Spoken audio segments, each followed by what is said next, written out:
कुछ चीजें हैं इस दुनिया में जिन पर बिना देखे विश्वास नहीं किया जा सकता। ये आम से घड़े मिलना, मकबरे मिलना, हड्डियां मिलना बहुत आम बात हो चुकी हैं। लेकिन आज की वीडियो कुछ स्पेशल है। लेकिन स्पेशल आप भी मेरे लिए हैं अगर आप इस वीडियो को लाइक करते हैं तो प्लीज इस वीडियो को लाइक कर दे और कमेंट्स में पिक में लिख दे ताकि कल की वीडियो में मैं आपको शाउट आउट दे दूं।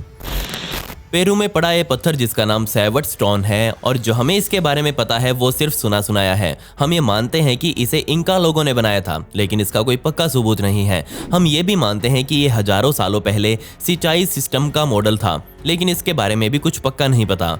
इस पत्थर को कुल 200 अलग अलग जगह से तराशा गया है, जिसमें कुछ जानवर भी शामिल हैं, जबकि कुछ घर और मंदिर जैसे दिखाई दे रहे हैं। ये सब देखकर वैज्ञानिक मानते हैं कि ये पत्थर एबिन के एरिया का 3D मैप है, जिसे तकरीबन 500 सालों पहले यहाँ बसाया गया था। मुझे लगता है शायद ये सिंचाई वाला पॉइंट सही है, क्योंकि इसके अंदर कैनाल जैसा कुछ सिस्टम बनाया गया है और उसके अंदर जब पानी डालकर हम देखते हैं तो सही से वो बहकर पूरे शहर तक पहुँचता है। हो सकता है इंका लोगों ने अपने शहर को बसाने से पहले उसका एक छोटा मॉडल तैयार किया हो और चेक करके देखा हो कि हर घर तक पानी कैसे पहुंच पाएगा। उनका ये मॉडल सक्सेसफुल रहा और उन्होंने अपना पूरा शहर बसा डाला। सच में कमाल का दिमाग था उनका। अब जब हम बात कर रहे हैं अजीब चट्टानों की, तो जरा नेब्रास्का अमेरिका में बनी इन चट्टानों को देखिए और पता नहीं क्यों पर इनका आकार बिल्कुल एक स्प्रिंग के जैसा है। कमाल की बात यह है कि ये चट्टानें लाखों करोड़ों सालों से यहीं खड़ी हैं, लेकिन इन चट्टानों को 1891 में पहली बार देखा गया और तभी से इन पर रिसर्च शुरू की गई। लेकिन आज तक कोई भी वैज्ञानिक इन चट्टानों को समझ नहीं पाया है। इससे ज़्यादा हैरान कर देने वाली बात यह है कि ये जो स्प्रिंग आप देख रहे हैं ये तो मिट्टी से बना हुआ है, लेकिन इसके आसपास की दीवारें कुछ सफ़ेद चीज़ से बनी हुई हैं और ये समझ नहीं आया है कि ऐसे हर स्प्रिंग के नीचे हड्डियां भी वैज्ञानिकों को मिली हैं, वो किसकी हैं। इसके बाद ही इस खोज का नाम डेमोनेलिक्स रखा गया। ये माना जाता है कि इन चट्टानों को इंसानों ने बुरोज नाम के इस जानवर की याद में तराशा था। ये जानवर तकरीबन 2 करोड़ साल पहले इस धरती से गायब हो गए थे।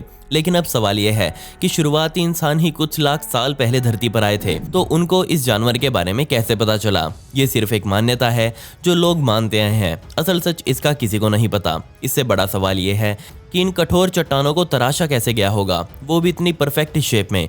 ये काम आज भी करना बहुत मुश्किल है, जबकि हजारों लाखों सालों पहले इंसान इसे कर चुके हैं।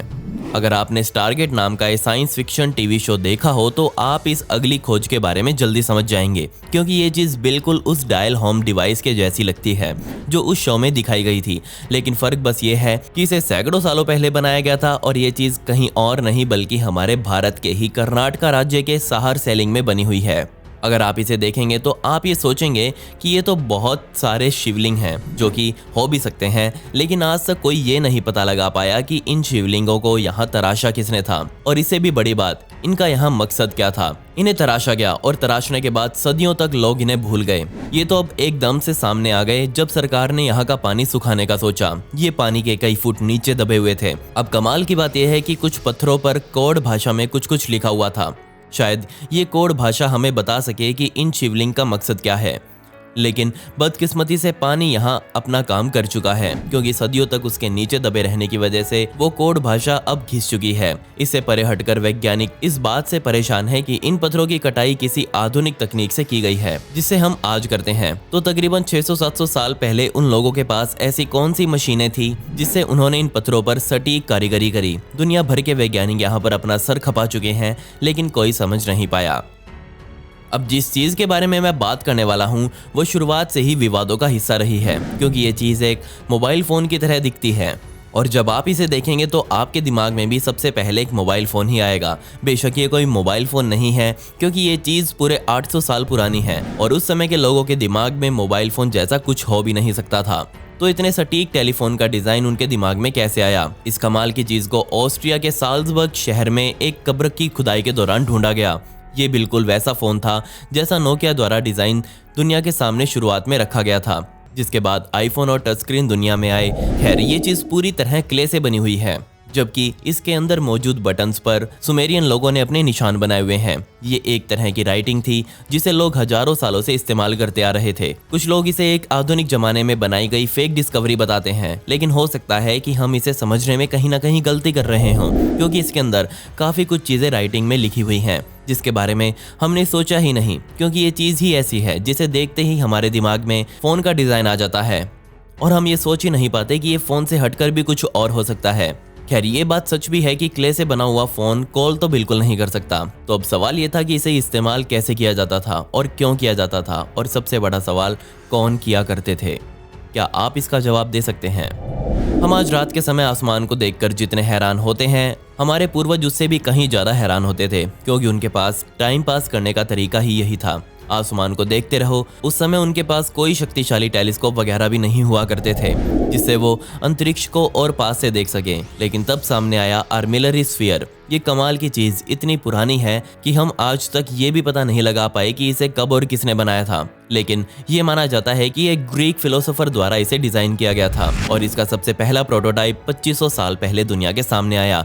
ये बात हम पक्का जानते हैं कि 2300 सालों पहले हिपार्कस इसी चीज के सहारे अंतरिक्ष पर रिसर्च कर रहे थे। समय बीतने के साथ साथ आर्मिलरी स्फीयर का डिजाइन भी बदलता गया, लेकिन इसकी फंडामेंटल शेप बिल्कुल वैसी की वैसी रही।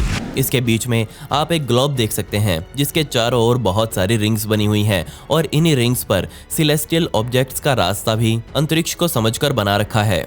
कमाल की बात यह है कि इस पर बने सभी पाथ पूरी तरह से सटीक हैं, लेकिन इसके बीच में लगा एक ग्लोब जो कि हमारी धरती को दर्शा रहा है, ये बिल्कुल गलत है, क्योंकि आर्मिलरी स्फीयर के हिसाब से हमारी धरती ब्रह्मांड के बीचों बीच मौजूद है, जो कि असंभव है। ये ना सिर्फ दुनिया का सबसे पहला स्टार चार्ट था, बल्कि इसे लंबी दूरी पर चलाए जाने वाले जहाजों के कैप्टन भी इस्तेमाल किया करते थे सही दिशा का पता लगाने के लिए। मैं आपको पहले ही बता चुका हूं कि हमारे पूर्वज हमसे कहीं ज़्यादा एडवांस थे, हम उनके आगे कुछ भी नहीं है। और अब जो चीज़ मैं आपको दिखाने वाला हूं वो इस बात को सिद्ध करती है। जी हाँ, इजिप्ट में मुझे एक ऐतिहासिक एग ओवन मिला और कमाल की बात यह है कि ये बिल्कुल उसी तरह काम करता है जिस तरह से हम आज बड़े बड़े ओवंस में अंडों को रखकर अलग अलग काम करते हैं।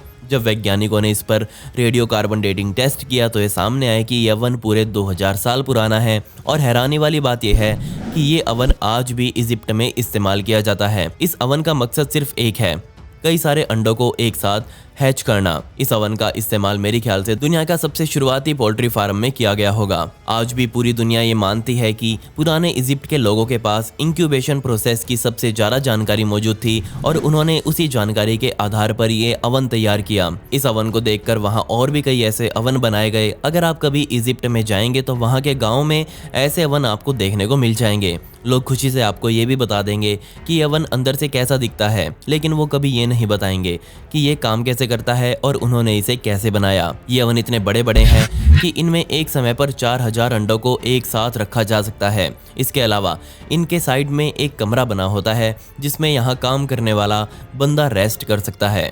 हम 2021 में जी रहे हैं, लेकिन आज भी हमारे पास ऐसा कोई तरीका मौजूद नहीं है जो ये पता लगा सके कि भूकंप कब आएगा। ये एक ऐसी समस्या है जिससे इंसान पिछले हजारों सालों से लड़ता रहा है। लेकिन क्या आपको पता है कि बहुत से लोगों ने ऐसी डिवाइस बनाने की कोशिश करी जो भूकंप के आने से पहले चेतावनी दे दे, और ऐसी सबसे पहली डिवाइस चाइना के अंदर सन 132 में बनाई गई थी और ये था सिस्मोग्राफ, जिसे ज़ेंग हैंग द्वारा बनाया गया था। और यकीन मानिए ये चीज़ उस समय के लिए हद से ज़्यादा आधुनिक थी। ये डिवाइस जमीन पर रखकर अपना काम करती थी और जब कोई धरती हिलना शुरू होती तो ये चीज़ घूमने लग जाती।